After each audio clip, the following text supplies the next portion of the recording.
वैसे आप ही I can't express, मुझे यहाँ आकर बहुत अच्छा लग रहा है। वैसे ये मुराद कहाँ रह गया?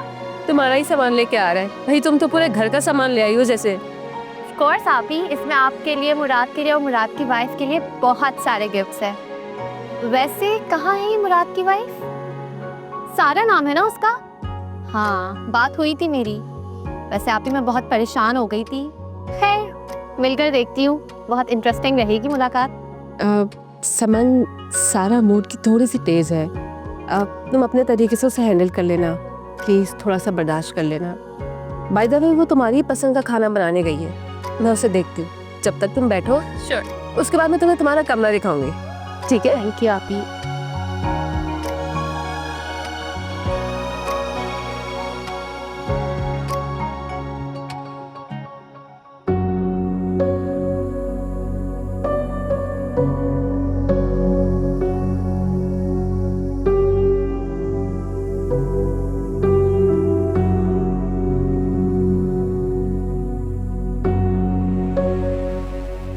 कॉल क्यों नहीं उठा रही है ये?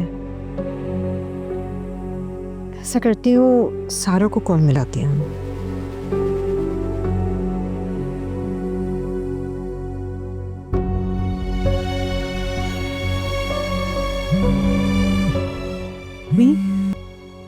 हेलो अम्मी, कैसी हैं आप? मैं ठीक हूँ, बस तुम्हारी याद आ रही थी तो फोन कर लिया। आप लोग तो फ़ोन ही नहीं करते मुझे अम्मी। सलमान तो क्या ही फ़ोन करेगा मुझे, और अज़ा। खैर, आप ही ने आज तक फ़ोन करके मेरा हाल नहीं पूछा। आपको पता भी है यहाँ क्या हो रहा है मेरे साथ? बेटा, मैंने तो खुद इसलिए फोन किया है कि दिल का बोझ कुछ हल्का हो जाए। क्यों, आपको क्या हुआ है? बेटा, शुमाइला लाहौर चली गई है। आसिफ आया था, उसे लेके गया है। लेकिन उससे पहले जो इस घर में तूफान उठा था ना, वो मैं तुम्हें बता नहीं सकती। तलाक तक की नौबत आ गई थी। क्या अम्मी, आप ही लाहौर चली गई और आपने मुझे बताया भी नहीं? मुझे बताती, मैं उसे आकर मिल तो लेती। बेटा, तुम ऐसी बातें मत करो, मेरा तो दिल पहले से ही जला हुआ है। अम्मी, दिल तो मेरा जला हुआ है, ऊपर से निकत आपी की रिश्तेदार भी आकर बैठ गई है। पहले का कम मुसीबत थी जो एक और आ गई है। मत सोचो इतना, बस अपना मूड ठीक रखना, और हो सके तो चक्कर लगा लेना। अम्मी, आप सब मुझे ही क्यों बोलते हैं कि मूड ठीक रखो? मेरे मूड को ऐसा क्या हो गया? बेटा, मेरा काम था समझाना, तुम्हें भी समझाती हूँ, शुमैला को भी समझाती थी। अपने घर को ठीक रखो, अपने शौहर को खुश रखो। अम्मी, मैं तो ठीक रहने की कोशिश करती हूँ, जब ये दूसरी औरतें आकर बैठ जाती, मैं क्या करूँ? ये मुझे सुकून से नहीं रहने देती। कुछ भी हो बेटा, यही जिंदगी है, और बातों को दिल पे मत लिया करो। ज्यादा परेशान हो तो मुराद को लेके यहाँ पर आ जाना।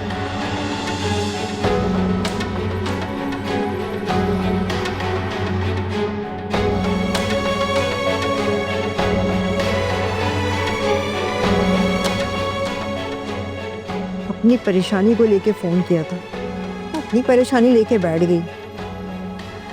एक अज़रा है, कितने सुकून के साथ यहाँ पर रह रही है।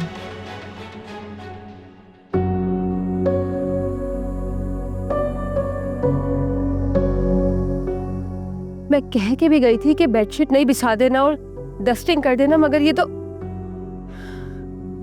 वही पुरानी बेडशीट है। मुझे लगता है कि इस लड़की पे सख्ती करनी पड़ेगी। जरा से भी उसने डस्टिंग नहीं की, पूरा कमरा खराब हुआ है। बेटा, अपना ख्याल रखना, और शुमाइला का भी। मेरी मानो तो इसे किसी डॉक्टर को दिखा लो, इसका सेशन वगैरह करा लो। तुम्हें पता है ना कि वो डिप्रेशन में होती है तो फिर परेशान करने लगती है।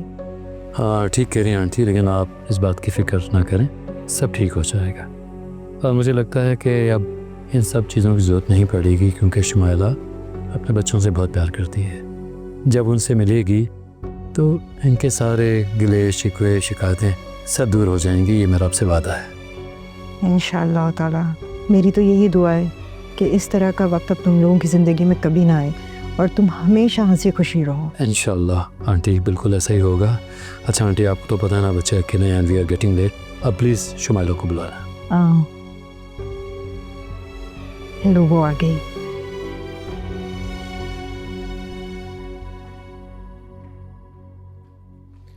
अच्छा शुमाइला, मैं आपके गाड़ी में इंतजार कर रहा हूँ, आप आ जाइएगा, ठीक है? ठीक। हो गया आंटी, बाय। ओके, अल्लाह हाफिज़।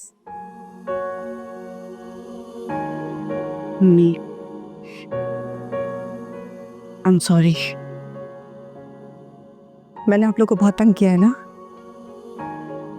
परेशान हो गए थे आप लोग। आप, अज़रा, सलमान, यहाँ तक कि सारा का भी इस्तेमाल करने की कोशिश की मैंने, पर अब वो आए तो प्लीज उन्हें कहिएगा कि उनकी बेटी इतनी बुरी भी नहीं है, ठीक है?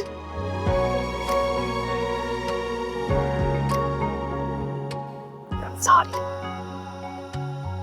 ख्याल रखना, हमेशा खुश रहो अपने घर में, अपने बच्चों के साथ हमेशा खुश रहो।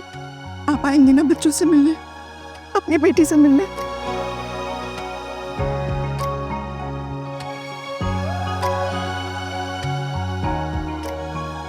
आसिफ वेट कर रहे, चलिए, चलो बेटा।